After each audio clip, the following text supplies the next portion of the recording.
Hello, so I'm gonna perform a BiPAP initiation. So when doing this, make sure we have our supplies all ready. And then before going inside to the room, we should always have to check the patient's chart, obtain any information that we need to gather up. Also, we have to take note the physician's order, what settings they want to be put on the patient.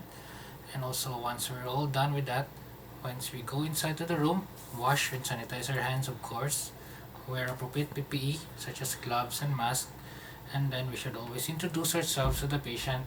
Make sure we also let them understand what we're trying to do, what's the purpose of this therapy or for this BiPAP. And then after we do those, we also have to take note of the ID band of the patient if they're the correct exact patient. And then we can move on in going to obtain any vital signs such as RR and even the SpO2, and then also take the lung sounds. And then as a therapist, we always make sure that we have appropriate sizes with us just to ensure. And then when measuring it to the patient, either in the nose or the mouth or the face, make sure we have that kind of measuring ruler, I guess, or a width that we can check on the nose itself, if how big their nose is, what's the width on the sides, and then also on the mask if it's too thick for the mask. And then when all things are done, we should also try to let the patient position in an upright. If they're unable to do so, we will just have to adjust the head of their bed. And then when setting this to the patient's head, it should have two velcros or straps where it should be put up on the sides, on the back, on top of the head. It should not hit on the ears to prevent any sores or irritation, and then the other strap should be here below, as long as we prevent from hitting on the ears.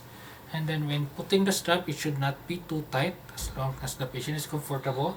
Same with the mask, we should allow at least a small leak on it. It should not be too tight to prevent any sores or irritation from the mask itself.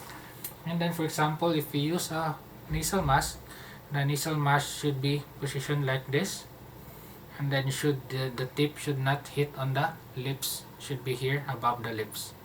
And then moving on, so we have here the machine. It is a BiPAP focus. Make sure we plug it up, and then when we start it up, press standby mode, so it will take for a few seconds, and then there's a kind of a small noise. And then with the BiPAP machine, it comes with a BiPAP corrugated tubing, which is intended for BiPAP only. It should not be used with any other tubings as long as it's not intended for BiPAP. And then it should also have a bacterial filter, and then there's a valve on it. And then also there we have here this transparent tubing, usually being put here on the proximal tubing or the sensor, where we have to sense it up what's the amount of pressure or flow the patient is. So after that, we have here the mode, so we can take note the mode by its highlighted, this black thing on top. So if we want the patient to be on CPAP mode, we have to press the enter, and then we have to scroll up and down, and then press enter, and then we have to change what settings we would like to put in the patient, such as what CPAP is, especially this mode is a constant pressure to a spontaneously breathing patient. What's the ramp time and the ramp start? So we can try to change it up by pressing enter and then scroll up and down. So once everything is done, especially we put up on a CPAP or ST mode, so there should always be an activate highlighted thing. So press enter, so that would immediately start what's the setting we put up on the patient. So another important is we have here this on the side is the patient monitoring. We can check what's the patient's tidal volume spontaneously, their spontaneous rate, what's the number of leak. As we can see here, it's too much leak, and also the apnea. So with the apnea, we can try to check on the change screen. So there is the apnea settings, what is the appropriate settings for the apnea, for the number of seconds or about a minute, and also for number of apneas of R, if you want to be low or just too much for the patient, or we want it to be off, we can turn it off and then press enter.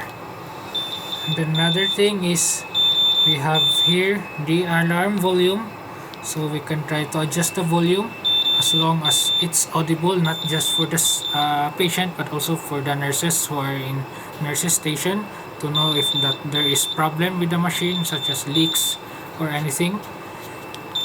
And then you have to press enter, and then if you want it's just too loud, you have to adjust it as long as we press enter and then press this one.